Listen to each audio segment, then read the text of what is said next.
On the order paper concerning SEND provision, there are legal proceedings relating to the policy applying to VAT to private schools, including in particular to SEND provision. These cases concern a matter currently before the House and of national importance. I am therefore exercising my discretion to allow reference in these cases now and in future proceedings. Right, let us come to questions to Minister for Women and Equalities. Josh Fenton-Glenn. Question number 1, Mr. Speaker.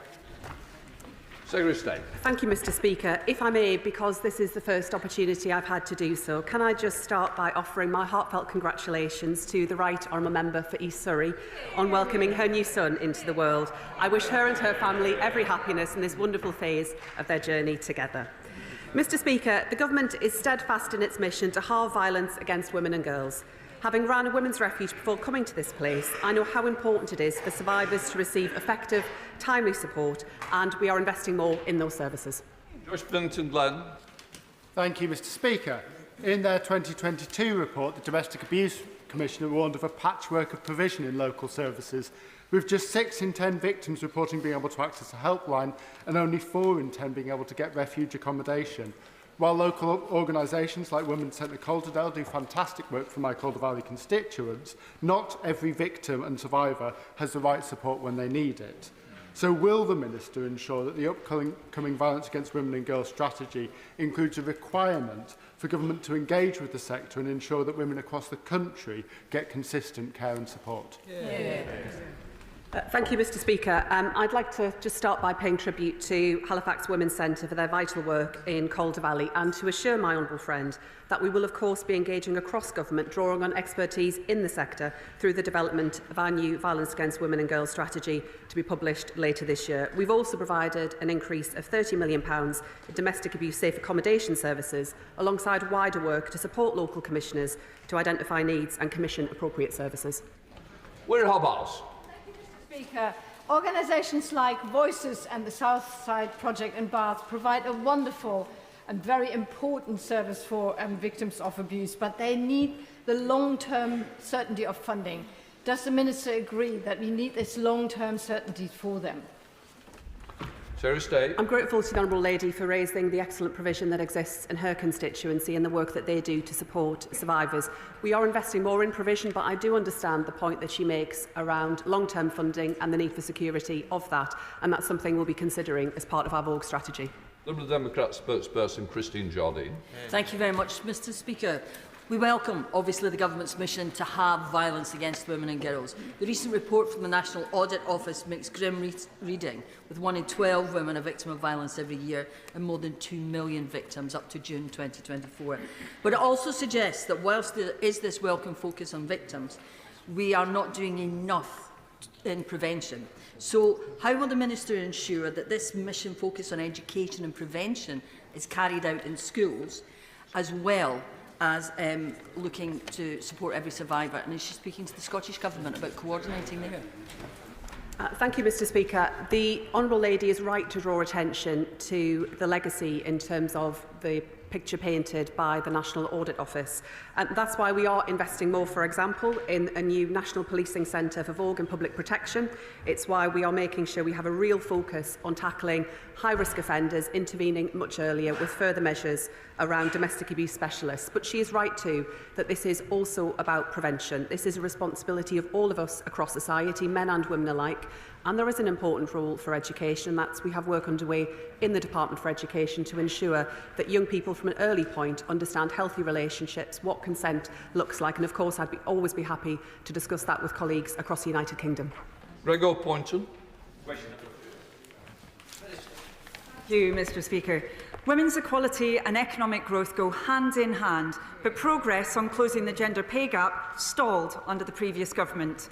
That's why, as part of the Employment Rights Bill, we are requiring large employers to publish gender pay gap action plans alongside their figures to show what they're doing to tackle pay disparity. Gregor Poynton. I thank the Minister for that response. Does my honourable friend agree with me that while the Conservatives think that maternity pay has gone too far and the childcare rollout is a mistake, it is this UK Labour government that is supporting women right across the Livingston constituency and across the country, with bringing in better protections for pregnant women and mums on maternity leave? Minister. Yes, this government knows that supporting hard-working parents is fundamental for economic growth.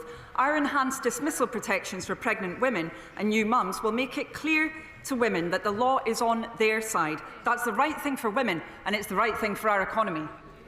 Jim Shannon. Thank you, Mr. Speaker. Can I thank the Minister for her answers? Always positive and reassure us as backbenchers. Thank you.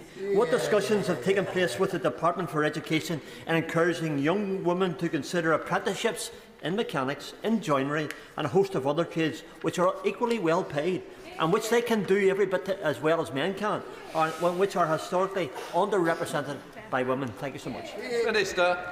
Thank you, Mr. Speaker. I'm very grateful indeed to the honourable gentleman for his kind words and for his passion around apprenticeship, something that this side of the House absolutely shares. I'm delighted that National Apprenticeship Week is going to be taking place next week. We're absolutely committed to ensuring that more girls see a future for themselves in science, technology, engineering and mathematics. Again, great for them and great for our economy. Shadow Minister Benavest Ejected. Thank you, Mr. Speaker.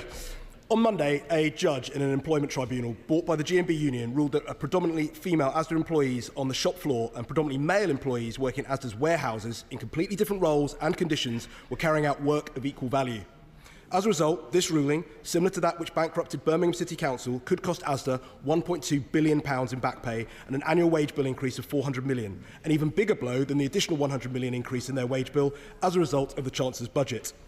Does the Minister agree that private companies should be free to set different wages for completely different jobs, irrespective of the gender balance in those roles, without being overruled by the courts? Minister.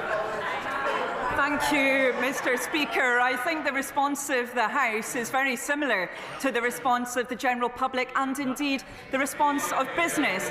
Business knows that having pay that is in line with skills, indeed equal pay for work of equal value, is incredibly important. Clearly matters that have been covered in employment tribunals are for those tribunals to determine, and I would not criticise the results of an employment tribunal from within this House if I were him. Thank you. Question number 3, Mr. Speaker. Thank you, Mr. Speaker. This government's ambition is that all children with special educational needs receive the right support to succeed, where possible, in mainstream schools. To further support this vision, in December I announced £740 million for high needs capital in 2025-26. The Department is working closely with experts on reforms, recently appointing a strategic advisor for SEND, who will play a key role in engaging with practitioners, children and families as we consider the next steps in SEND reform. Thank you, Mr. Speaker, and I draw members' attention to my register of interest. Hertfordshire currently receives the 3rd lowest SEND funding in the country, despite the number of children with educational health and care plans in Hertfordshire growing by 223% in the last decade. What steps is the Minister taking, along with her Cabinet colleagues, to create a fairer funding system that ensures all children, wherever they live across the country, can have the funding they need to support their education? Secretary of State. Thank you, Mr. Speaker. I do recognise the honourable gentleman's interest in this area and the interest from members right across this House in the urgent need to reform the SEND system. I would, however, just gently observe that the funding mechanism is one that we inherited from the party opposite, from the previous government, and that it was the last Conservative Education Secretary who said that the SEND system they've left behind was one that is lose, lose, lose. We are determined to fix it, Mr. Speaker, to build up parents' confidence and to make sure that all children get the education and support that they need. Natasha Irons. Mr. Speaker, and I welcome this government's commitment to halving violence against women and girls and its investment in the DAPO scheme in my community of Croydon. But Croydon's youth engagement team, which is focusing on helping to prevent young women being brought into gangs through grooming and abuse and vulnerability, are facing cuts due to budget constraints within the council. So what more can the government do to support local communities and local councils to prevent young women being dragged into grooming gangs and things like that? Secretary of State. Thank you, Mr. Speaker. My honourable friend raises a vital area. I think there is, excuse me, firstly, a very important role for youth services as part of that, but also there is much more that we need to do around safeguarding and the provisions in the Children's Wellbeing in Schools Bill around multi-agency child protection measures and much more besides, and the additional investment that we're putting into the system around children's social care will make a real difference in tackling the unacceptable exploitation that sadly blights the lives of too many children across our country. Ryan Lushman. Question number 4, please, Mr. Speaker. Minister. Thank you, Mr. Speaker. The Government has made and published its decision. We accepted the Ombudsman's finding of maladministration and apologised for the delay in writing to the women affected. We've started working with the Ombudsman to make sure lessons are learnt, and will develop a plan for effective and timely state pension communications. Thank you very much, Mr. Speaker. It's fair to say that people are disillusioned with politics and politicians because they feel that things don't change, not for the better anyway. And the Tories wouldn't compensate WASPy women, and it looks like neither will we. And the Tories here in the SNP government in Holyrood have abandoned the workers of the Grangemouth refinery, and so far I have to say our government hasn't fared any better. So my question is a pointed one.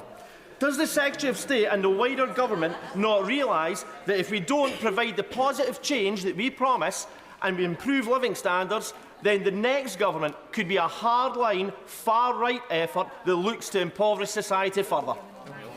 Minister. Well, I can reassure my honourable friend we've been elected on a manifesto of change, and change is what we will deliver. We've been working hard on Grangemouth. In the question of WASPy, we don't think compensation is appropriate. The evidence is that 90% of those affected did know there was a change coming out. Of course, we can't now work out who did and who didn't. But amongst those investigated by the Ombudsman, nobody lost financially from not knowing. So we couldn't justify paying out up to 10 billion in compensation. Instead, we're going to work to make sure the problem never happens again. Colin Lockhart.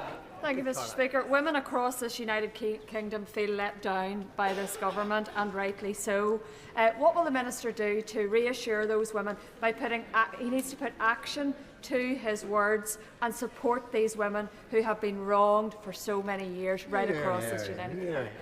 Well, Mr. Speaker, we are going to work with the Ombudsman to make sure this never happens again. There'll be a detailed report which will be published. We're committed to make sure that in the future sufficient notice is given of any state pension changes, and we're going to develop a communication strategy using the most up-to-date methods for state pension. For example, the Check Your State Pension service does give a forecast, including telling you when you can take your state pension. Mary Glendon. Number 5, please, Mr. Speaker. Minister. Thank you, Mr. Speaker. This government is steadfast in its commitment to protecting single-sex spaces and committed to ensuring that services feel confident in providing them with better guidance. The AHRC will publish the revised code once it's finalised the draft and it has been approved by ministers. That follows the AHRC's consultation, which has now closed. Mary Glendon. Thank you, Mr. Speaker.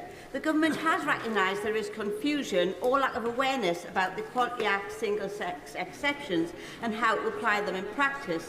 So does the Minister agree that the updated AHRC statutory code is needed as soon as possible to make it explicitly clear that the Act provides for single-sex services for biological women? Thank you, Mr. Speaker. It is vitally important that service providers have clear guidance about the Equality Act. The AHRC has already published non-statutory guidance on the legislation for separate and single-sex service providers, and the new government has also acted to underline that single-sex refuges, for example, are fully legally compliant, as I emphasised when I visited such a refuge in September. Thank you. Ms Jarvis. Number 6, please, Mr. Speaker. Minister. Thank you, Mr. Speaker, and with your permission I will group this question with question 13. I'm not sure that Mr. Speaker would allow me to go into quite the level of detail about the amount of discussions I have with the Home Secretary about this issue. It would take hours because it is every single day. But this weekend the government announced that we will be spending £13.1 million of funding to create a national policing centre for violence against women and girls and public protection, and that is due to launch in April. Liz Jarvis. Mr. Speaker, according to the National Audit Office's report published on Friday, the epidemic of violence against women and girls is getting worse, and current prevention activities have largely focused on reducing reoffending rather than preventing initial offences. In Hampshire and the Isle of Wight, which includes my constituency of Eastleigh, there were 39,221 domestic abuse incidents and crimes recorded from April 2023 to March 2024. Following recent tragic events, what measures is the Minister taking to encourage prevention and foster the cultural change necessary to keep women and girls safe? Minister. I thank the honourable lady, and the tone at which she takes about the domestic abuse in her area is one that I'm sure is shared across the entire House. The National Audit Office did in fact absolutely write what frankly can only be considered to be a damning indictment of the efforts of the last violence against women and girls strategy from the opposite side to where I'm sitting now, and we will do absolutely everything we can to ensure the prevention, both in education of those who perpetrate. That will be a fundamental part of our strategy, and unlike previous strategies, we'll actually do it. Sarah Edwards. Speaker, many women fear violence and assault on nights out, even more so when alcohol is involved and it's dark.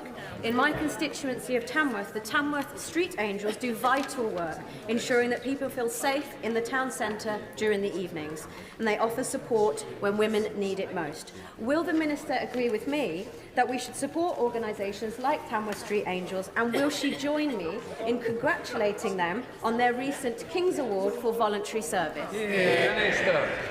Gosh. I absolutely will join her in saying what amazing and vital work people like the Tamworth Street Angels are doing. It is unacceptable that women feel unsafe when they are out and about, and one of the things this government seeks to do is not just change legislation, for example on spiking, to make sure that it's okay and that our laws are right, but to make sure that on the ground we are actually training people in pubs, clubs, bars, in our nighttime economy, because words written on goatskin here, when the rubber hits the road in places like Tamworth, we need people like Street Angels to make sure it actually means something. The Minister, Saki Barter. Thank you, Mr. Speaker. 3 weeks ago, the government announced 5 local inquiries into rape gangs, which crucially cannot compel witnesses to give evidence. We still don't know where all of them will be, and we don't know how those towns will be chosen. As Charlie Peters from GB News originally reported, there are 50 suspected towns where grooming gangs are suspected to have operated. Does the Minister recognise that the failure to announce a meaningful national statutory inquiry means women and girls from across the country who won't be from those 5 selected towns will be denied justice, a fair hearing? And if the victims want a national statutory inquiry, why doesn't she? Minister. I have spent time with the victims that he speaks about. In fact, I will be going to see some more of the victims from around the country. I speak to these victims every single week, week in, week out. Unlike, I have to say, many of the people sat opposite me. And what I would like to say on this particular issue is that absolutely nothing was done previously to try and get to the truth in some of these towns. And we will absolutely do whatever we can to root out, as everybody in this House wants to see, while some of us wish to use it for political ends, an end to this particular crisis. We will be opening. We have offered to open up cases and have set the task force to do exactly that with any victim who wishes to come forward. We come to top Ittles, Joe Morris. Mr. Speaker.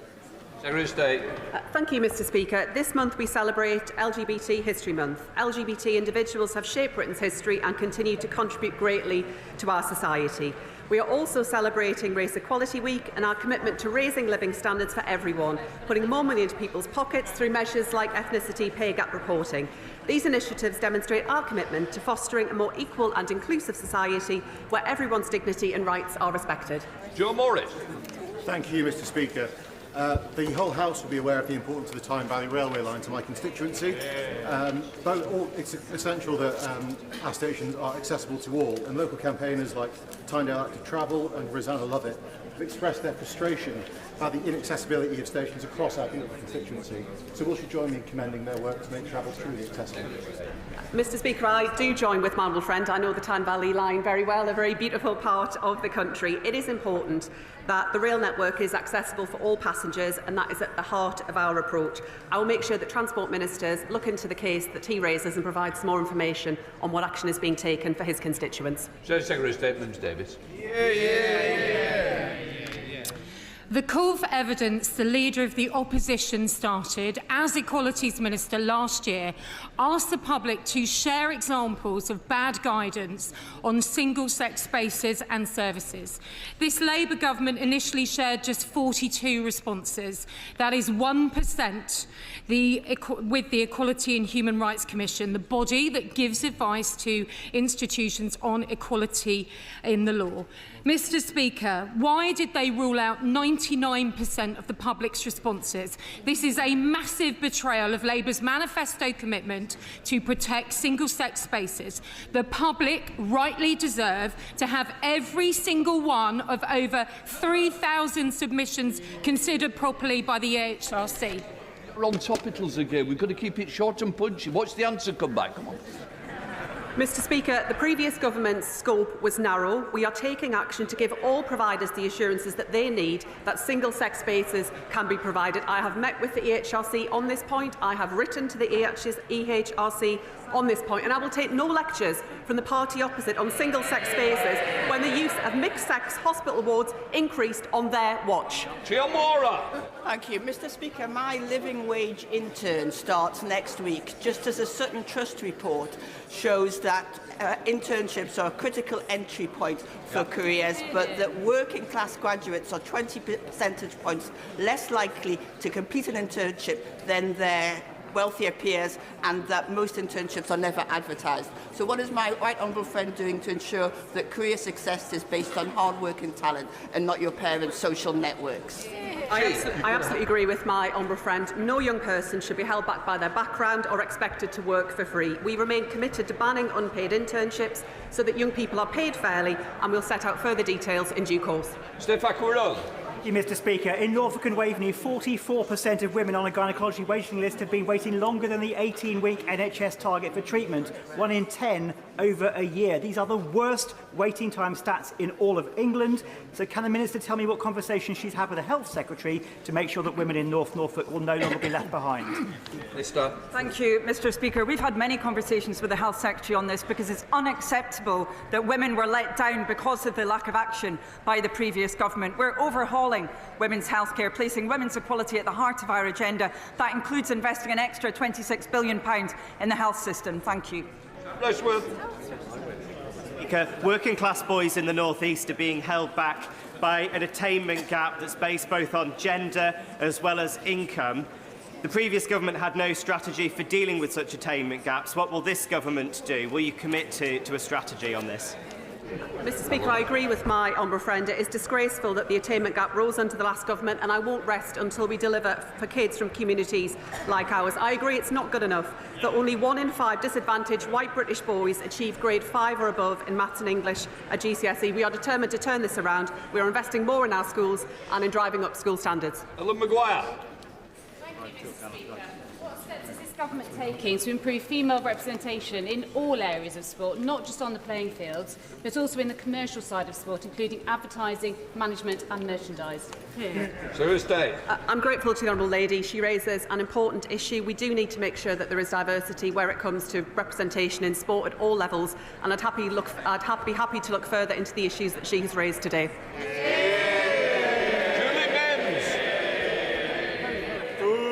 Too many disabled people reported being unable to vote at last year's general election. Will the Minister ensure that electoral administrators are reminded of their obligations under the equality law to ensure that disabled people can exercise their right to vote independently and in secret? I agree with, as to the importance of the issue that my honourable friend identifies. I will make sure that the relevant minister picks up on this point and ensures that electoral administrators are aware of their responsibilities. Rebecca Smith.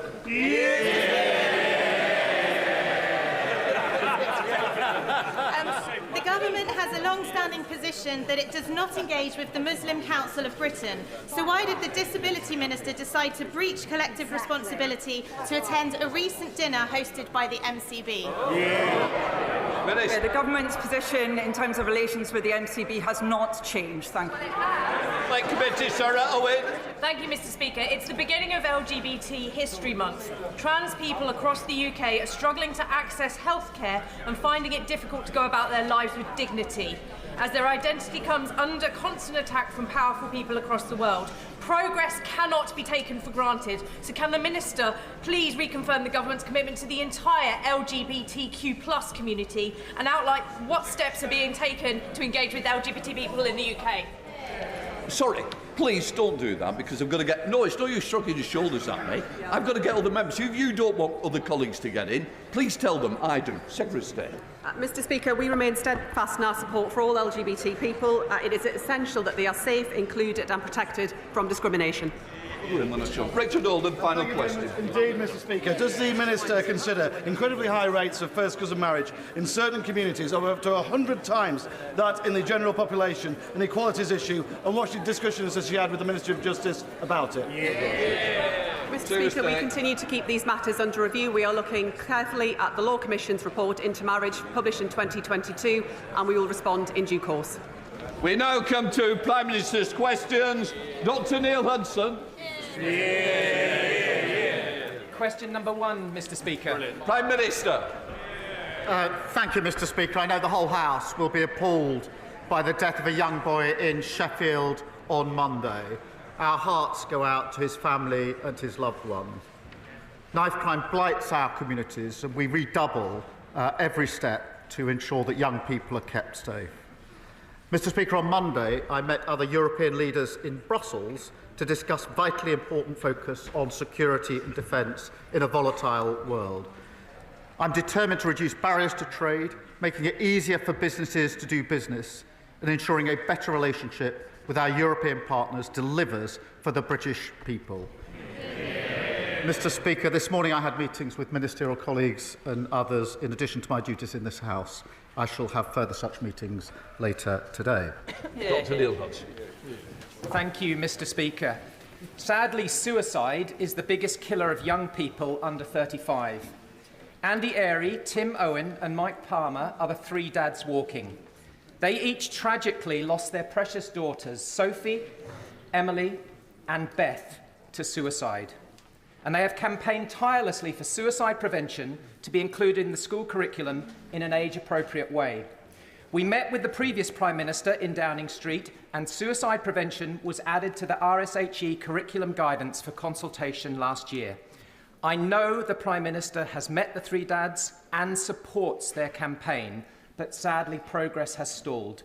Please, would the Prime Minister meet with me and the 3 dads so that we can finally get this over the line and ultimately save young lives? Minister.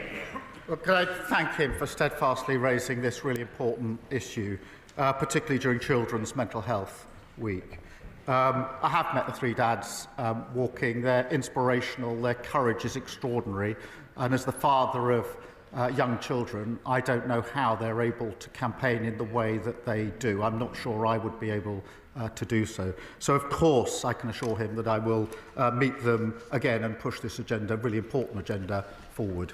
Yasmin Qureshi. Thank you, Mr. Speaker.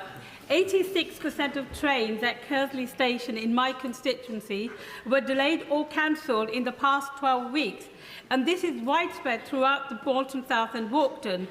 My constituent Sophie, who commutes from Walkden to Manchester, recently told me almost every day at least one peak time train is cancelled, and when the train finally turns up, it's overcrowded. Recently, she was stranded for hours after constant cancellations because the train crews were unavailable. Can the Prime Minister ensure my constituents that this government is committed to building reliable railways after 14 years of Tory chaos? Well, my honourable friend is right to highlight that the party opposite left our railways in a terrible state. 2 years of strikes costing our economy £850 million in lost revenue. You can't grow the economy if you can't run the railways. We will launch Great British Railways to focus relentlessly on passengers and to clamp down on delays and cancellation. And I'm pleased, Mr. Speaker, that Northern have announced the largest ever investment in its fleet to deliver 450 new trains, meaning more comfortable, reliable journeys for her constituents. Leader of the Opposition, Kemi Badenoch. Mr. Speaker, when Labour negotiates, our country loses. Yesterday, we heard the government offered £18 billion for Mauritius to take our territory in the Chagos Islands. This is money that belongs to our children and their children. This is an immoral surrender, so North London lawyers can boast at their dinner parties.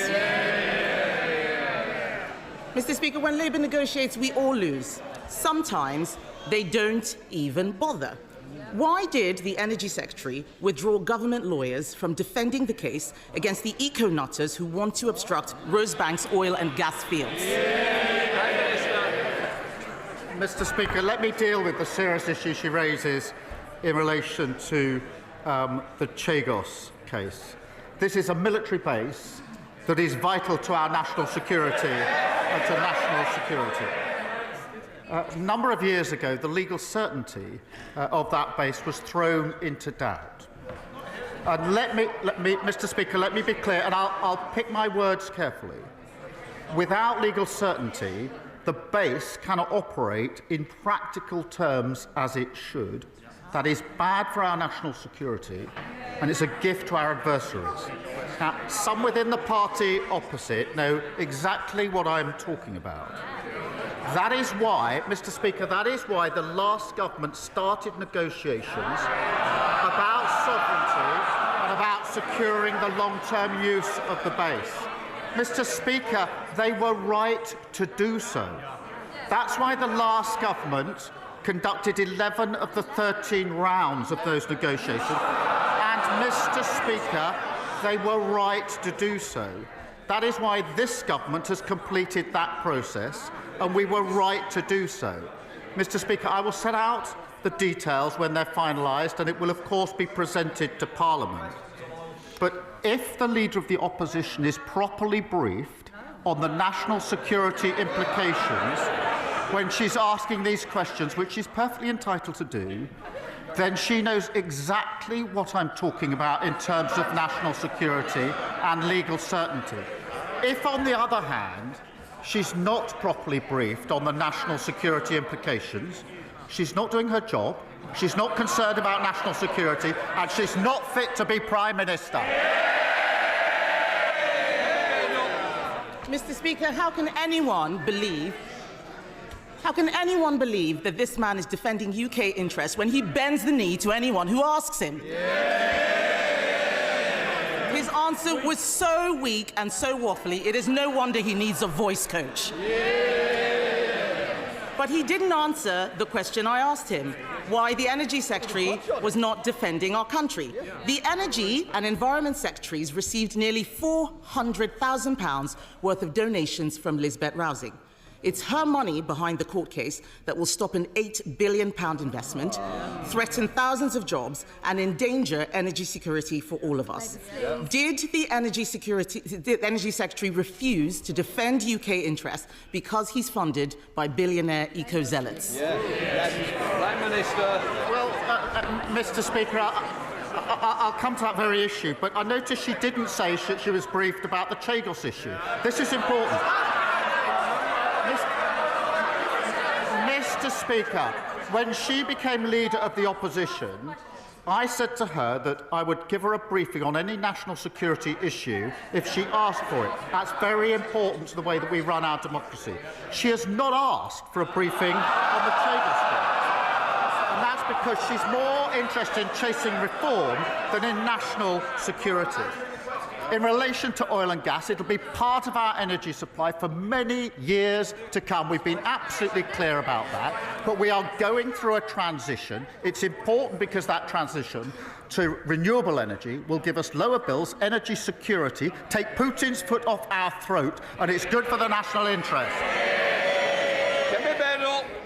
Mr. Speaker, this is a weak answer because he doesn't know what is going on. Last week, I asked about the employment bill. He didn't know what was going on. We asked about the education bill. He didn't know what was going on. Let me tell him what is going on. Maybe he can answer some questions. Shell has said a one-year delay to Rosebank will cost £350 million and the loss of 1,000 jobs. Equinor has said a two-year delay to Jackdaw will cost £800 million.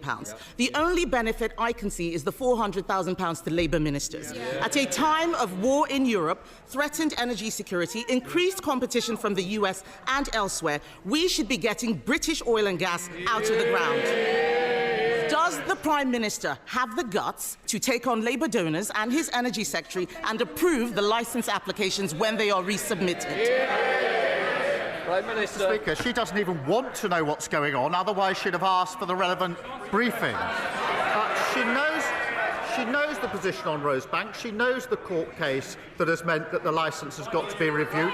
There's a process that's got to be gone through in the proper way. She understands that, but yet again she's proving all she can do is student politics and playing party politics.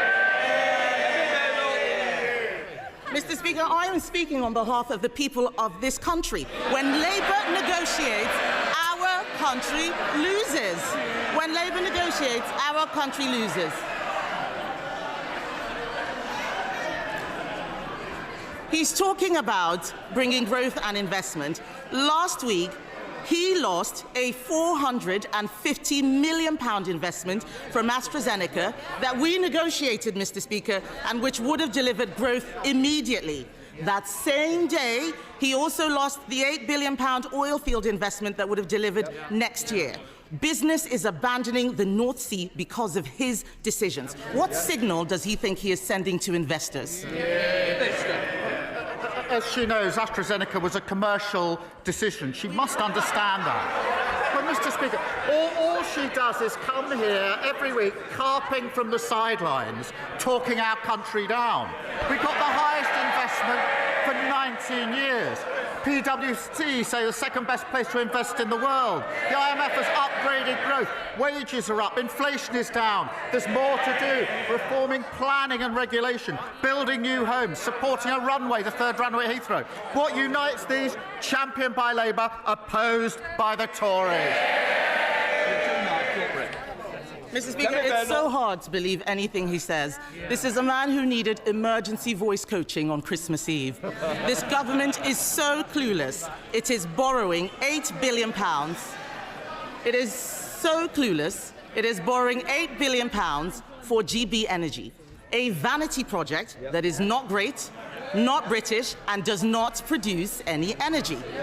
Its own chairman, Mr. Speaker, admitted it will take 20 years to create just 1,000 jobs.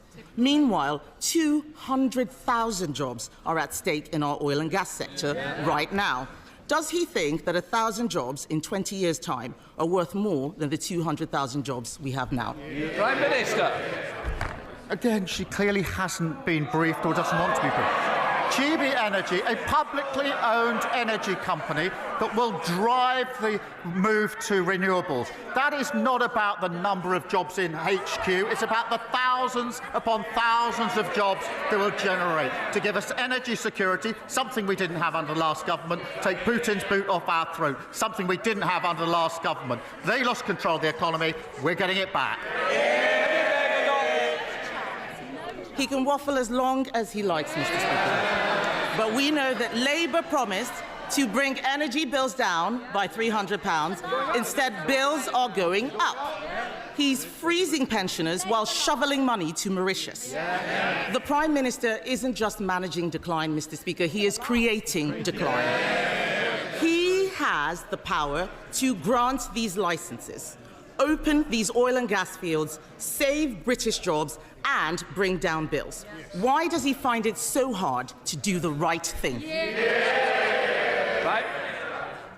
She really needs to look into how these licences are granted. Well,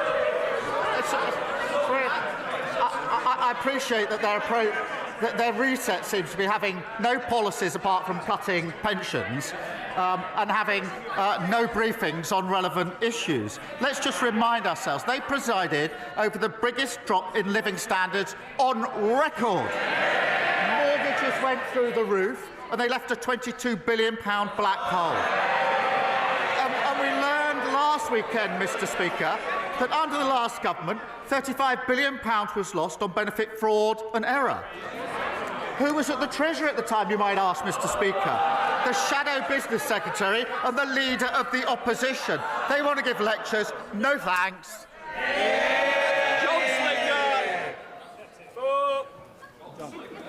Thank you, Mr. Speaker. Thank you, Mr. Speaker.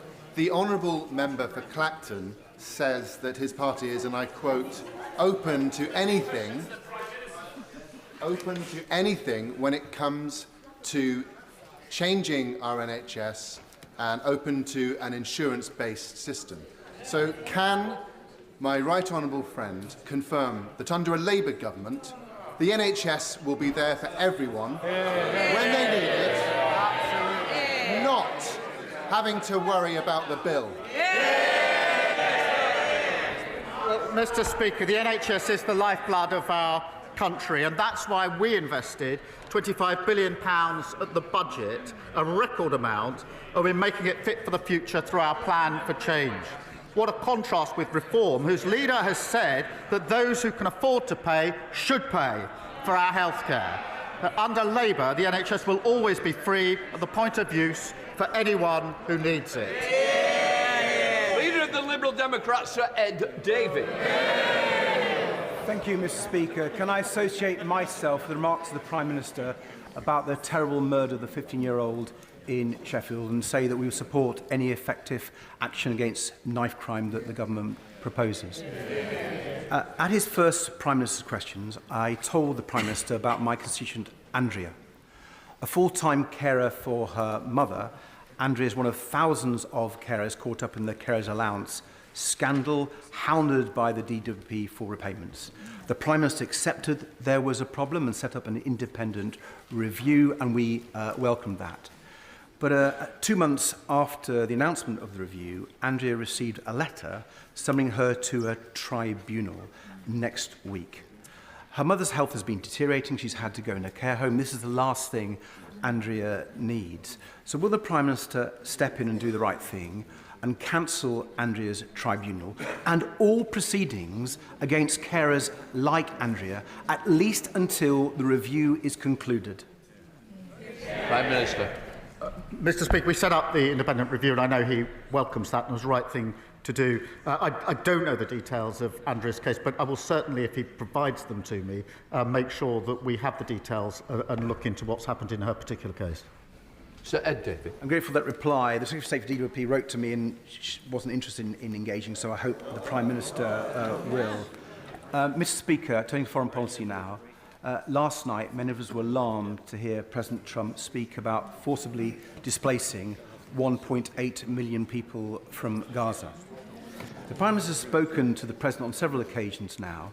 Does he personally believe that Trump recognises the dangers of statements like this to the fragile ceasefire in Gaza, and indeed to the security of both Palestinians and Israelis? I'm glad that the Foreign Secretary has confirmed that the government's position is still a two-state solution. I think that has support on all sides of the House.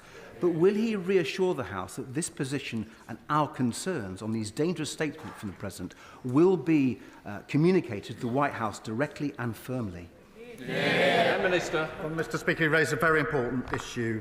The most important issue on the ceasefire is obviously it's sustained. We see it through the phases, and that means that the remaining hostages come out and the aid that's desperately needed gets into Gaza at speed and at the volumes that are needed. I have, from the last few weeks, two images fixed in my mind. The first is the image of Emily Damari reunited with her mother, which I found extremely moving. The second was the image of thousands of Palestinians literally walking through the rubble to try to find their homes and their communities in Gaza. They must be allowed home. They must be allowed to rebuild, and we should be with them in that rebuild on the way to a two-state solution. Patricia Ferguson. Thank you, Mr. Speaker. The announcement of a third runway at Heathrow is obviously a massive boost to growth in the economy. Does my right honourable friend agree with me that it is important that the economic boost is spread around the UK? And will he therefore agree to ask the relevant minister to meet with me and other Glasgow MPs and with the Chamber of Commerce to discuss the possibility of a new supply chain hub being created in the city where materials for Heathrow's expansion could be reassembled? Prime Minister. Well, Mr. Speaker, she's right. The new runway at Heathrow can boost economic growth across the whole of the country. It would boost the economy by billions and create over 100,000 jobs across the UK, with 60% of the economic benefits outside London and the South East. It is, Mr. Speaker, good for Scottish passengers and Scottish businesses, particularly Scottish salmon, which is the #1 export passing through Heathrow, worth £970 million over the last 5 years. I'll obviously happily make sure that she gets a meeting with the relevant minister. Nigel Farage. Thank you, Mr. Speaker. If I can assure the honourable member for Rugby that Reform want healthcare to be free at the point of delivery.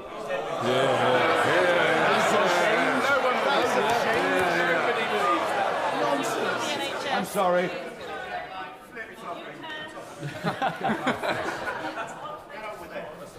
I'm sorry, Mr. Speaker. There appears to be some panic on that side of the House. I'm not surprised. To ask the Prime Minister, I'd like some advice, please. What do I say? Oh, they really are panicking, aren't they?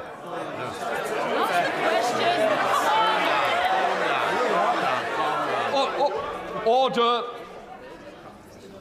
I want to get this question over with. All you're doing is ensure it goes on forever. Quick question.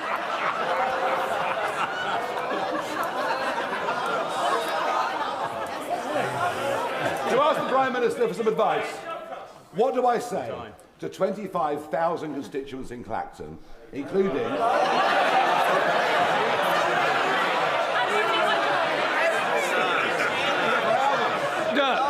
Either get on.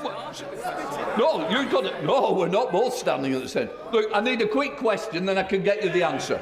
Come on. What do I say, Prime Minister, to 25,000 constituents in Clacton, including 99-year-old Jim O'Dwyer, who flew a full set of missions on Lancaster bombers as tail end Charlie, as they're losing their winter fuel allowance, feeling the pinch, whilst at the same time we're prepared to give away a military base and pay £18 billion for the privilege of doing so.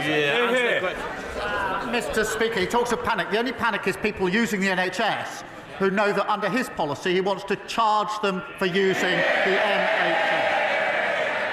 And what he should say to the people of Clacton when he finally finds Clacton is that they should vote Labour because we're stabilising the economy and boosting the gems. Mr. Speaker, Thank you, Mr. Speaker. Many of my constituents in Folkestone and Hythe are expressing their frustration at the previous Tory government net migration figures, which quadrupled, increasing by nearly 1 million. But unbelievably, the Shadow Foreign Secretary has admitted that her party is proud of their open borders experiment on Britain. So will the Prime Minister explain what he is doing to bring these numbers back under control? Well, I'm grateful to him for raising this because we know that the Leader of the Opposition personally lobbied to remove annual limits on student and work visas. The Shadow Foreign Secretary still thinks they got a great record on immigration, forgetting that they quadrupled immigration, reaching almost 1 million a year. Our Borders Bill will give stronger powers than ever to tackle people smugglers. We've already removed 16,000 people with no right to be here. The question for the opposition is, will they walk into the lobby with us next week to secure our borders? Thank you, Mr. Speaker. After she was kidnapped and shot, Emily Damari was held in captivity by Hamas in UNRWA facilities, confirming many of our fears that UNRWA is riddled with Hamas sympathisers. So, the British people do not want our aid being stolen by Hamas. So will the Prime Minister agree with me that we should stop funding Hamas, follow the example of other nations and divert our aid to other, more trustworthy agencies? Prime Minister. On the question of Emily Damari, I've spoken with Mandy on many occasions, including when she didn't know whether her daughter was alive or not. And just listening to her was to really understand the torture that she went through. I spoke just the other day to Emily herself about the conditions in which she was held, and of course will continue to do so. But to be absolutely clear, and he knows this, we're not funding Hamas. Never will we condemn Hamas, and everybody in this House should condemn Hamas. Sarah Russell. Thank you, Mr. Speaker. 54,000 women a year lose their jobs when they are pregnant or on maternity leave. 1 in 10 HR managers say they would be reluctant to hire a woman whom they thought was might start a family. Law has not solved this. Will the Prime Minister please meet with me, Dad Shift and Pregnant Then Screwed to discuss the ring-fence paid paternity leave that is needed to bring about change? Prime Minister. She raised a very important issue in relation to maternity pay and maternity leave. The Leader of the Opposition thinks that maternity pay is excessive, and that's the difference. We know that workers' rights are pro-growth, and I'm proud that our Employment Rights Bill will introduce parental leave from day one, which means 1.5 million more employees will be entitled to unpaid parental leave and 30,000 more fathers to paternity leave. I'm happy to ensure that she gets the meeting with the relevant minister. Gagan Mahindra. Thank you, Mr. Speaker. I know that, like everyone in the House, the Prime Minister is an honourable member. On that basis, can he repeat his assurances that all rules were followed while the country was in Tier 4 lockdown in December 2020, not just by him, but as his team as well, but also his voice coach, Leona Mellinger? Prime Minister. Mr. Speaker, in December 2020, I was in my office working on the expected Brexit deal. With my team, we had to analyse the deal as it came in at speed, prepare and deliver a live statement at speed on one of the most important issues for our country in recent years. That's what I was doing. What were they doing? Suitcases of booze into Downing Street, partying and fighting, vomiting up the walls, leaving the cleaners to remove red wine stains. That's the difference. I was working, they were partying. Louise Hay. Thank you, Mr. Speaker. I know the whole House will support the Prime Minister's comments and send our thoughts to the family and all those who loved Harvey Wilgoose after his tragic and senseless death on Monday. I support the government's actions to tackle the sale of certain knives online. But before national media attention moves on from yet another tragic death of a young person, I know the Prime Minister will agree with me that in order to tackle the scale of the crisis engulfing too many of our communities, we need a whole system, cross-government approach to tackle the root causes of violence. Will he commit his government to tackling such a national strategy? Prime Minister. This incident was horrific and senseless, and I thank you for raising it. I think the thoughts of the whole House are with the victims' family, friends, and the school community and the wider community who've been impacted by this. We're all grateful to the first responders, the police officers and the medical staff who attended the scene, and it's right that South Yorkshire Police are given the time and space to carry out their investigation. We do need to do everything we can to bear down on knife crime. It is too easy to get knives online. It's too easy to carry knives without proper consequences. And that's why we've made it an absolute priority in government. And I hope it's a cross-party issue to absolutely bear down on knife crime. James McCreary. Thank you, Mr. Speaker. I know the Prime Minister will share my deep concern that families in my constituency of Lewis, particularly those with disabled children, face agonising waits for essential adaptations to council housing. In my inbox, I have cases where delays have left people unable to use a bathroom or even access a kitchen to simply make a cup of tea. Will the Prime Minister meet with me to discuss how we can ensure councils have the funding they need urgently to build and retrofit homes to ensure that all children have the start in life they deserve? Minister. Look, can I thank him for raising this really important issue for his constituents and actually so many constituents. I'm pleased to confirm that we've put down £69 billion for councils. That's a 6.8% cash terms increase, including up to £3.7 billion in vital additional funding for social care. We've doubled the funding for the Disabled Facilities Grant, an additional £86 million, to allow 7,800 more disabled and elderly people to make improvements that enable more independent lives, and will continue to do so, working across the House. Rudd Snell. Thank you very much, Mr. Speaker. Mr. Speaker, 83 proud pottery workers woke up on Monday morning with no job following the collapse of the 200-year-old Royal Stafford pottery firm. It is a crisis in our ceramics industry. Escalating prices for energy and fake and foreign imports is causing a real problem. So could I ask the Prime Minister if he, through his offices, can arrange for the energy companies to meet with Ceramics UK and the GMB as the voice of the workforce so we can hammer out a new deal? And can he promote, through public procurement, buying British so that proud manufacturing jobs in Stoke can be protected? Minister. Well, I'm grateful to him for raising this really important issue, and it is obviously a question of jobs, but it's also a question of identity and a sense of place. And of course, we'll work with the energy companies, and of course, we'll have the relevant meetings, as he suggests. Colin Miller. Thank you, Mr. Speaker. Agnes lives in my Bicester and Woodstock constituency. In 2019, when she was 9, she was referred by her GP to Child and Adolescent Mental Health Services, CAMS. Agnes has had to wait over 9 years for an assessment for the neurodiversity that has caused her crushing mental health problems.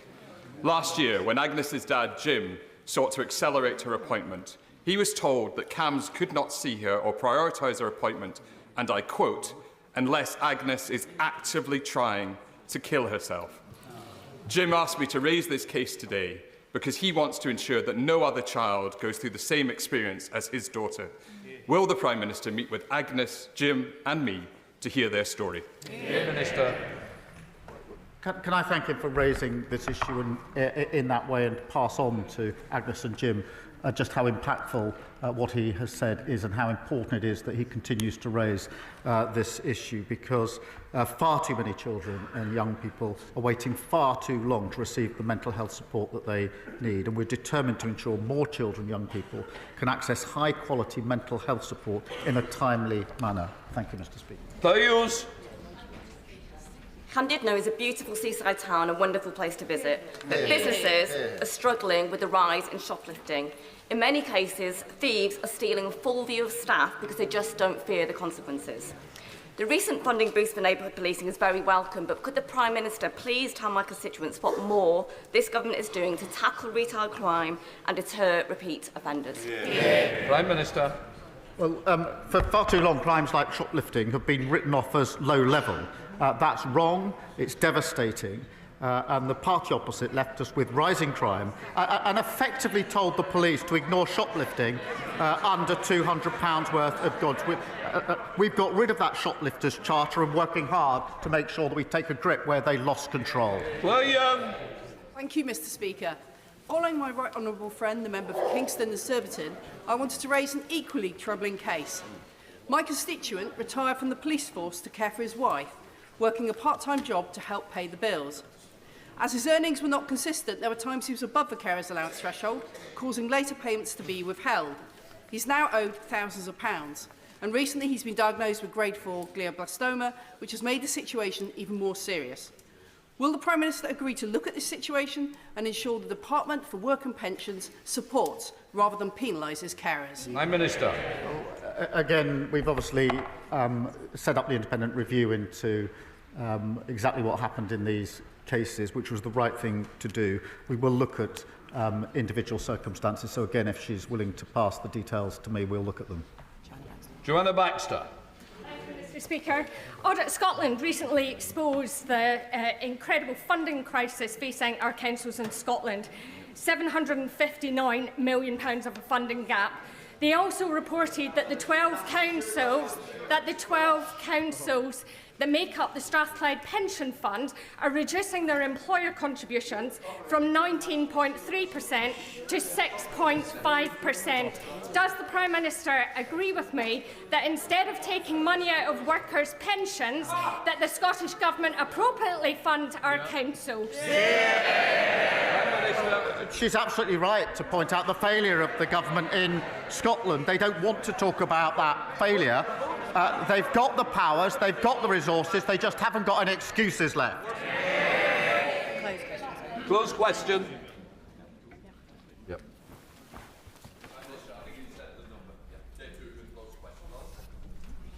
The honourable member asks about visiting Scotland.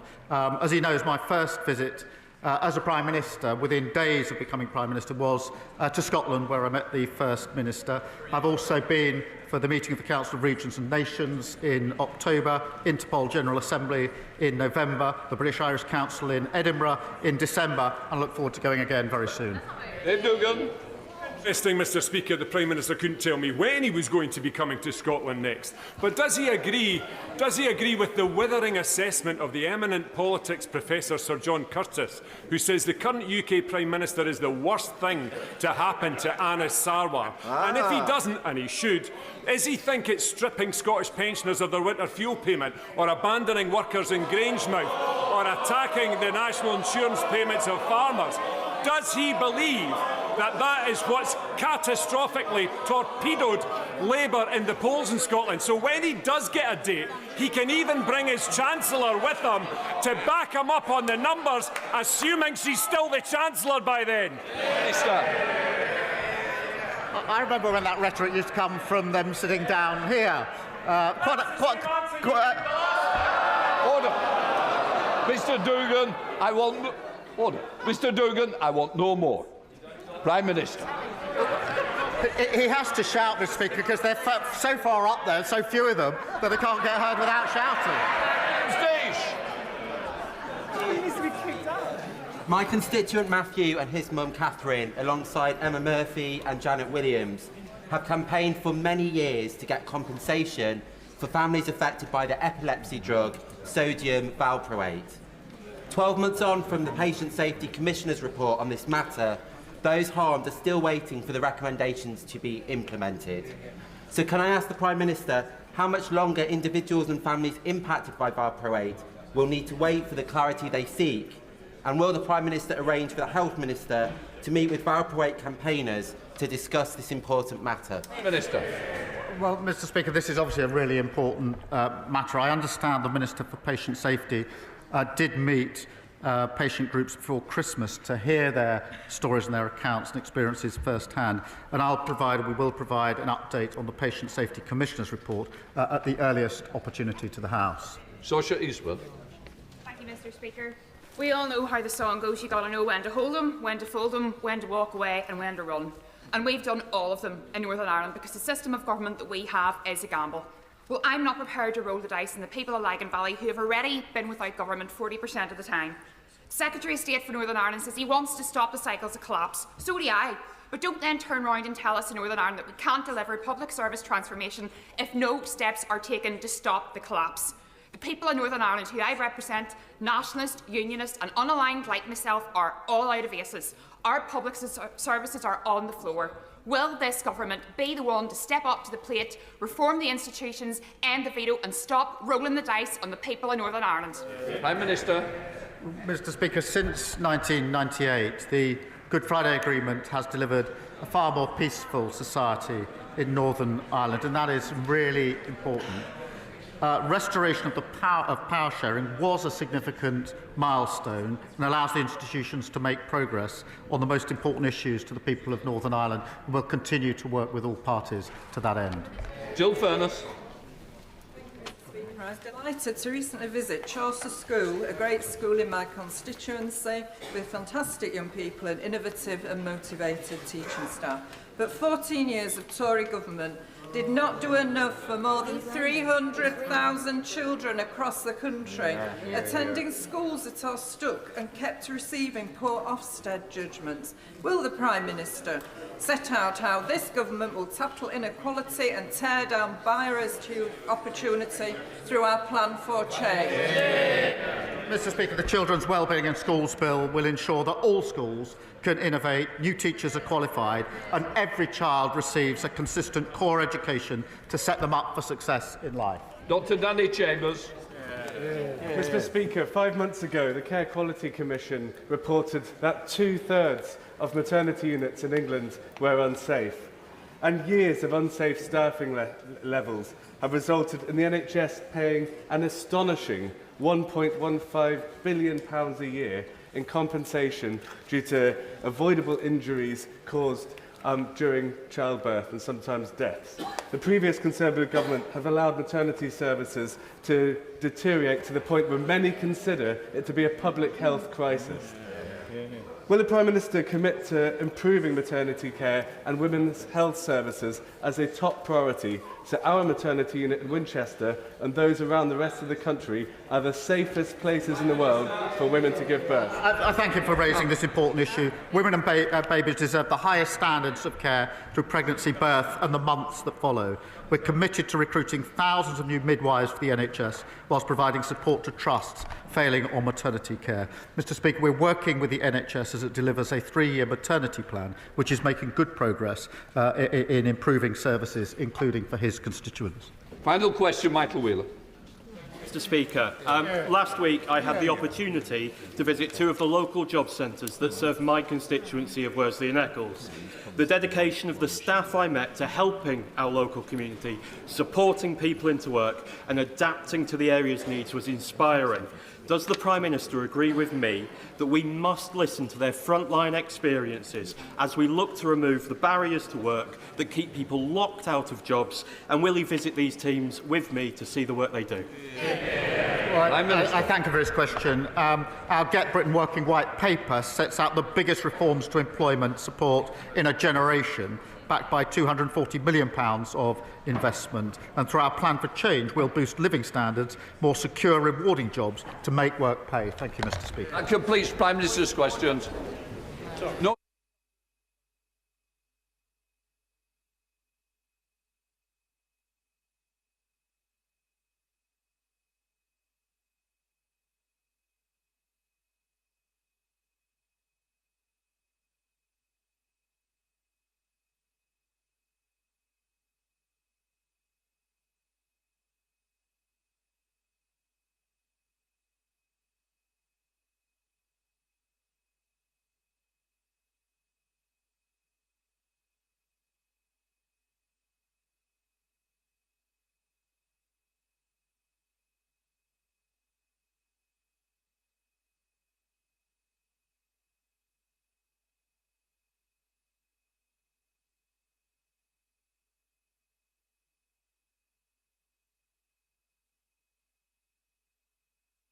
Right, we now come to the urgent question.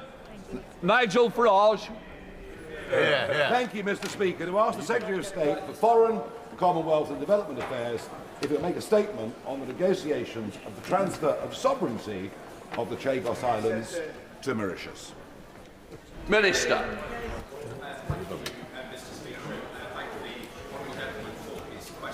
As we and Mauritius have repeatedly said, including in joint statements on the 20th of December and on the 13th of January, both sides remain committed to concluding a deal on the future of the Chagos Archipelago, which protects the long-term effective operation of the UK-US base on Diego Garcia, and securing the long-term future of the space has and remains our primary objective throughout this process. And following technical talks, Mr Speaker, between the UK and Mauritius last month, we have made very good progress towards this deal. Both sides have agreed that, given the importance of the base to the United States, as well as ourselves, it is right that the new US administration has the chance to consider the full agreement properly, which I discussed with the Honourable Gentleman in the debate yesterday in Westminster Hall.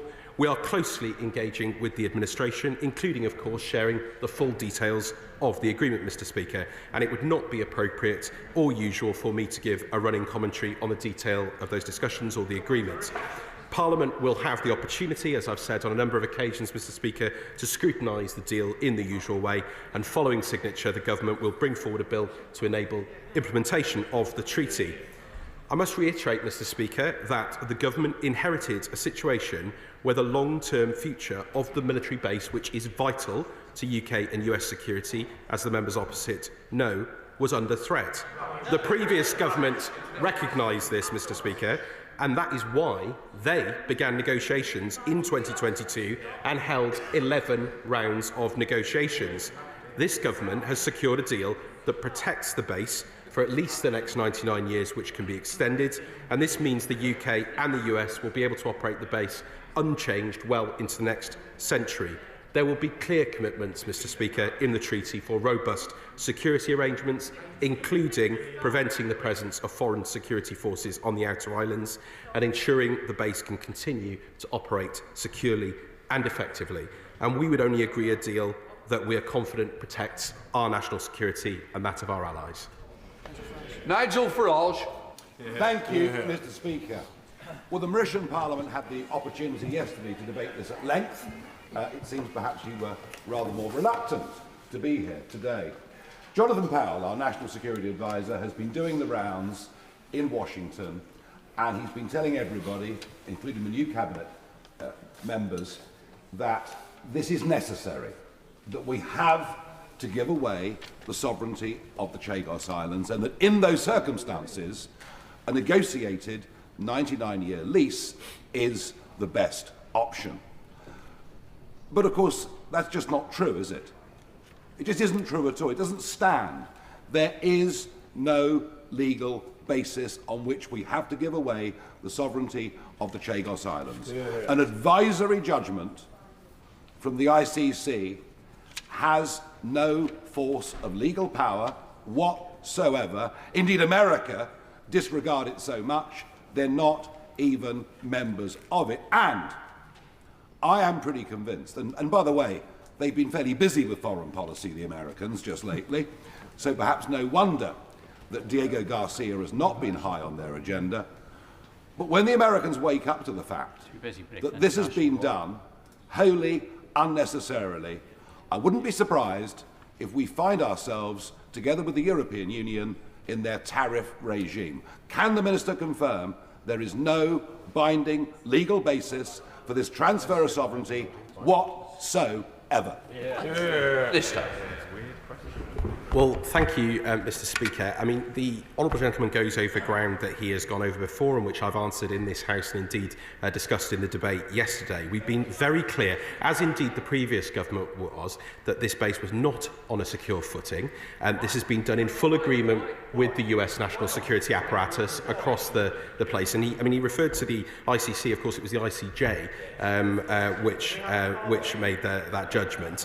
And we are very, very clear that that joint UK-US base on Diego Garcia plays a critical role in countering an array of threats to regional international security, and we will not scrimp on security. We will not scrimp on the security of that base, the solidity of the agreements around it, and ensuring that it is in operation well into the next century and that we're able to operate unimpeded as we do today. And that is exactly why the previous government recognised there was a problem and engaged in this process, and it's why we have brought that problem to a conclusion with a deal that protects our interests, protects the interests of the United States, and ensures the security of that base and its operation. As I've said, Mr Speaker, once that treaty is signed, it will be put before the House for scrutiny, before ratification in the usual way.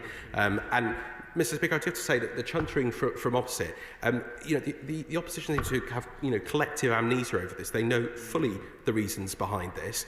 Many of them were members of the previous government. You've heard what the Prime Minister just said in relation to the Leader of the Opposition's attacks. We are very clear this is about defending the UK's security, putting the base on a secure footing and securing that for the future for us and our allies. Toby Perkins. Thank you very much, Mr Speaker. At the most recent Environmental Audit Committee, we heard about the importance of the Chagos Islands in terms of the marine environment.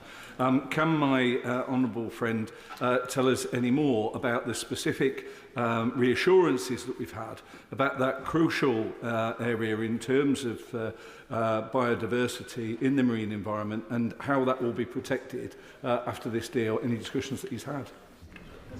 Minister. Well, Mr. Speaker, I thank my honourable friend for his very important question. It was a delight to appear before his committee to discuss other matters just a few weeks ago. This treaty reflects both parties' shared commitment to uphold international environmental law, including high conservation standards across the archipelago. Mauritius has expressed dedication to marine conservation and has aligned its global initiatives to protect 30% of marine areas by 2030 and their commitments under the SDGs, and establishing a fit-for-purpose MPA is a crucial part of that, and we're going to work with them very closely on this. This was a very important part of the discussions, and I'm very glad that we've been able to make the agreements that we have. Secretary of State Dave Patel. Let us be very clear. Labour's disastrous deal is one of the worst foreign policy failures in modern British history. Labour are surrendering an absolutely critical strategic defence asset, which we operate together with our closest security partner, and now we're told we've got to pay billions for the privilege of doing so. When Labour negotiates, Britain loses, and loses big time. While this House has been kept in the dark about the details, our counterparts in Mauritius, Mr. Speaker, have not. They had a robust debate in Parliament, and many of us watched it on YouTube, which was just extraordinary, where the Mauritius Prime Minister gave his Parliament a detailed account and even a chronology, Mr. Speaker, of the deal and negotiations that led to it. The details Labour have repeatedly refused to disclose to this House, and the Prime Minister of Mauritius set out in no uncertain terms that nobody should be any doubt. So this week, hapless government has backed down, Mr. Speaker, and I think this House deserves answers today. Has the Minister given away our ability to unilaterally extend the period over which the UK can exercise sovereign rights on Diego Garcia? Because the Mauritius Prime Minister says he has. Has he given away our ability to exercise sovereign rights over Diego Garcia entirely? And if so, what is the cost? Is it 9 billion? Is it 18 billion? Is it to be inflation-proofed, as the Mauritian Prime Minister stated in Parliament yesterday? And if he is front-loading payments, what other services will be cut here in the United Kingdom in the immediate term to make room and pay for this? When Labour are imposing taxes on education, family farms and businesses, and have cut winter fuel payments, Mr. Speaker, for vulnerable pensioners, how can this be justified with this eye-watering amount of money to lease back a territory for which, guess what, we already own the freehold? Can he also say whether he will have to make defence cuts to absorb this enormous cost? Should the MOD be shouldering these costs? What budget will this come from? Will the government count these payments towards a 2.5% defence target? And on the sovereignty of the bases, does this pose, Mr. Speaker, a new precedent for other bases such as Cyprus?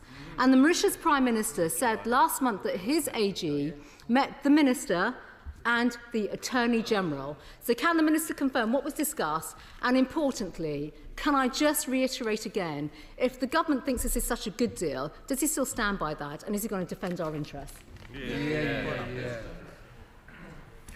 Well, Mr. Speaker, I do have to say again to the Right Honourable Lady that it was her government, a government that she was part of, that started these negotiations, went through 11 rounds of negotiations. She knows full well the reasons why. And quite frankly, Mr. Speaker, I find it extraordinary for her to be talking about defence and national security of this country when we are having to rebuild and clear up the mess that they've made in our armed forces and in our defence. I'm very glad to be joined here by the Minister for the Armed Forces, because it's this government that is rebuilding our defence, increasing our spending and delivering for our armed forces and our national security around the world. And indeed, Mr. Speaker, this is a crucial part of this. A lot of the figures that are being speculated about in the media, quite frankly, should be taken, as I said yesterday, with a pinch of salt, Mr. Speaker. We have been clear there is no change to the substance or the quantum in relation to this agreement. She raised inflation. I'm surprised she mentions that, because it was there in the agreement and the public statement that was made about the negotiations on the 3rd of October of indexation. And indeed, that was part of the agreement that her government was previously part of. So, Mr. Speaker, I'm very surprised that she asked that question. And lastly, Mr. Speaker, I am deeply disappointed, as are indeed our friends in the overseas territories around the world, that constant comparisons, false comparisons, keep being made with our other bases, our other overseas territories. This is not a read-across situation. We are committed to our base on Cyprus. We are committed to Gibraltar. We are committed to the Falklands. We have been absolutely and resolutely clear about that. And to continue to do so, to continue to suggest that there is some sort of threat to those, quite frankly, undermines our national security and does not strengthen it in any way. Emily Darlington. Thank you, Mr. Speaker. Does the Minister agree with me that despite the member for the Trump government's misrepresentations in this debate, that the UK government must provide its own independent global leadership based on UK values and UK interests to make a safer world, despite or because of the new US administration's change in foreign policy, including closing USAID and the Chagos Islands? Well, Mr. Speaker, I set out yesterday in a very important debate on our bilateral relations with the United States just how much we are cooperating already with the US administration on defence, on security, on our shared priorities around growth and prosperity. We are absolutely committed in our wider international obligations. We've set that out. Minister Dodds has set that out. My colleagues in relation to climate change have set that out. And we will continue to work with the United States on all the global challenges that we face. Liberal Democrat spokesperson Callum Muller. Thank you, Mr. Speaker. I put on record the deep concern of the Liberal Democrats at the way in which this deal has progressed. We accept the ICJ ruling. I thought there was a consensus across this House on the importance of the UK upholding the rule of law. So I'm bemused by the confected consternation of the Conservative benches. It was the then Foreign Secretary, the Right Honourable Member for Braintree, who said in 2022, and I quote, "It is our intention to secure an agreement on the basis of international law to resolve all outstanding issues." But under this Labour government, Chagossians have been ignored, Parliament is without a say, and the lack of foresight as to how the US presidential election might affect this deal is troubling. After failing to rush through an agreement, ministers have now given Donald Trump a say about the future of sovereign British territory. So can the Minister confirm that before signature, this House will be given a vote on the terms of the final deal, in particular to see how UK security interests have been protected? Well, Mr. Speaker, I've set out on a number of occasions why this deal is right for our national security interests and those of our allies, and I've also set out very clearly the process, the normal process, that it will go through Parliament. Alex Burris-Curtis. Thank you, Mr. Speaker, and thank you to the Minister for the response to the UQ. I listened carefully to the Honourable Member for Clacton's concerns about the deal.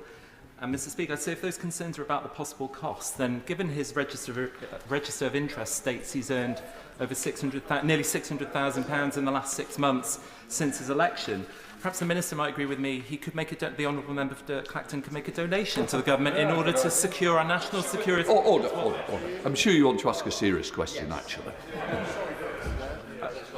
Yeah, thank you, Mr. Speaker, and apologies. Will the Minister just reassure me that in the response to the statement that he's given and to counter statements before, that when this treaty comes before this House, it will be absolutely at the paramount forefront of this government, which is securing our national security, a process, as he said, which was started under the last government?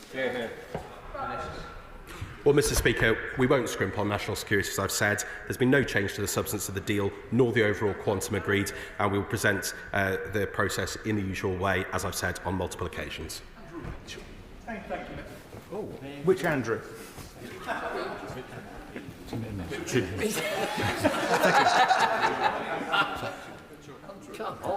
Thank you, Mr. Speaker. I want to try and be helpful to the Minister. I was the Deputy Foreign Secretary throughout much of these negotiations, and I am in a position to tell the House that neither my right honourable friend for Braintree nor his noble lordship Lord Cameron in the other place, as Foreign Secretary, would ever have done the deal that the government are now intent upon.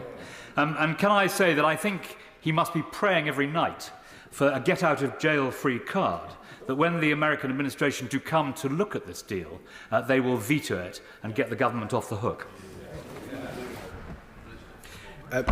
Mr. Speaker, I've set out very clearly the reasons for doing this deal. It's the right deal for our national security and that of our allies. He knows that because his government started the process, and we are absolutely engaged in constructive discussions with our US counterparts. It was absolutely right that they had the chance to consider this deal, and we will allay any concerns that have been raised in this House before in terms of the security provisions that are there. They are being provided the full detail of this agreement. Calvin Bentley. Thank you, Mr. Speaker. The honourable member opposite says that he wants to help with UK relationships with the US, but he has a very funny way of going about it.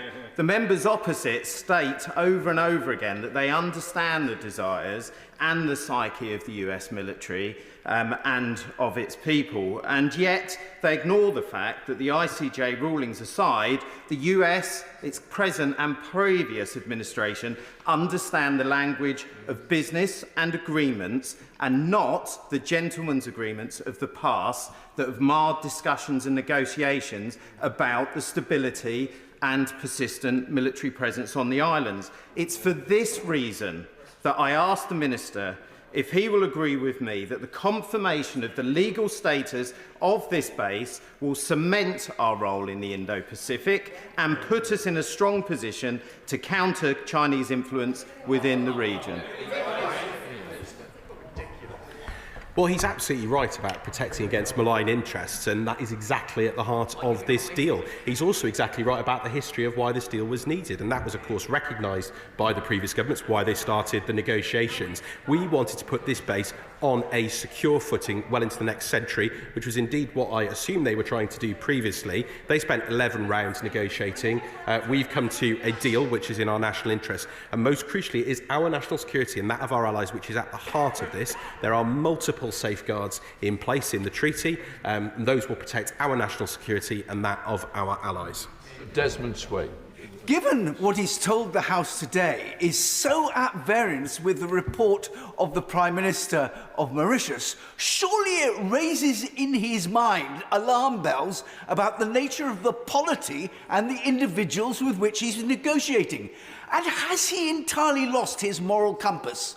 The government is considering taxing death-in-service benefits of our servicemen at the same time as contemplating spending £18 billion on saving a base that we already own. Well, Mr. Speaker, I'm not going to reflect on the appalling record of his previous government on defence and for our service people, and we're getting round to rebuilding our relationship with our armed forces and rebuilding our defences, given the global threats that we face. He asked about the Mauritian Prime Minister. The Mauritian Prime Minister, of course, is responsible for his own words. I certainly don't recognise some of the commentary that there's been over the last 48 hours. It's clear that there has been no change to the substance of the deal, nor the overall quantum agreed. Jacob Colley. Thank you, Mr. Speaker. The Minister has set out the conversations that he's had with American allies, but I wonder if he could update the House on the conversations he's had with the wider NATO partnership, given the consequences that this could have on them. Well, our NATO partnership is utterly crucial. We have a NATO-first strategy. The Prime Minister was with the Secretary-General just in the last 48 hours. I was with NATO colleagues at the North Atlantic Council just before Christmas, and we are absolutely clear in our commitment to our NATO allies. We're clear in our commitments to the United States. They form the bedrock of our security in a globally uncertain time, and that is also why we need to secure the base into the long term, into the future. Dr. Al Pinkerton. Mr. Speaker, a few weeks ago I had the privilege of meeting a large group of Jagossians who had come sometimes as far as France to speak to members of Parliament about their feelings towards this deal. They told us, and I was one of only 3 MPs who turned up to that meeting, and I have to say they were devastated by that turnout as a consequence. They told us that they have not been in any way meaningfully consulted about this deal. The Minister has a challenge on his hands. He told this House that meaningful negotiations, meaningful discussions had to take place. He has a choice today, I think, either to confirm precisely what those consultations and negotiations were, or to correct the record. Thank you. Mr. Speaker, I am rather confused by that question. I've been very clear about the engagements that I've had with the Chagossian communities, which have been twice, and I've set out the dates on which those took place. We continue to engage with Chagossian communities. In fact, actually, my officials will be meeting with Chagossian communities next week, and I look forward to meeting them again in due course. He will also respect, as I've said many times, Mr. Speaker, the range of views within the Chagossian community. And, for example, the Chagos Refugees Group, one of the largest Chagossian groups, has welcomed the agreement. So there are a range of views. I respect the differences of views that there are, and there are a range of Chagossian groups around the world, as he knows. We'll continue to engage with and listen to all of those views. But I can assure him that the interests of Chagossians are very much at the heart of this agreement. James Cleverly. Thank you, Mr. Speaker. The Minister, and indeed the Prime Minister before him, keeps implying that if members of this House were armed with the same information that they were armed with, that they would come to the same decision. Well, I was armed with the information that he has at his disposal, and I did not come to the same decision. And neither did my direct successor, Lord Cameron of Chipping Norton. Does he and the other ministers of the government and the officials that work on their behalf understand that the point of a negotiation is not to get any deal, but to get a good deal? And if you do not get a good deal, you should walk away from the table as we did. That's right. Well, Mr. Speaker, as I said before, he recognised there was a problem. He started a negotiating process. They went through 11 rounds, and this is a good deal, and that's why we've agreed it. Mr. Speaker, the international rules-based system has been the cornerstone of both our economic prosperity, as the hundreds of billions wasted on a pointless Brexit have illustrated, and our security for years. China doesn't get that. Russia doesn't get that. The current occupant of the White House doesn't seem to get that. Does the government get that? Well, we are absolutely clear that national security is our top priority. We need to maintain our security in all parts of the world. We're in very dangerous geopolitical circumstances, which I think all members of the House would recognise, and that's exactly why we're investing in our defence, in our NATO partnership, in our relationships with the United States, with our European counterparts and many others, and we will always put the national security of our citizens and our country first. Jeremy Wright. Thank you very much, Mr. Speaker.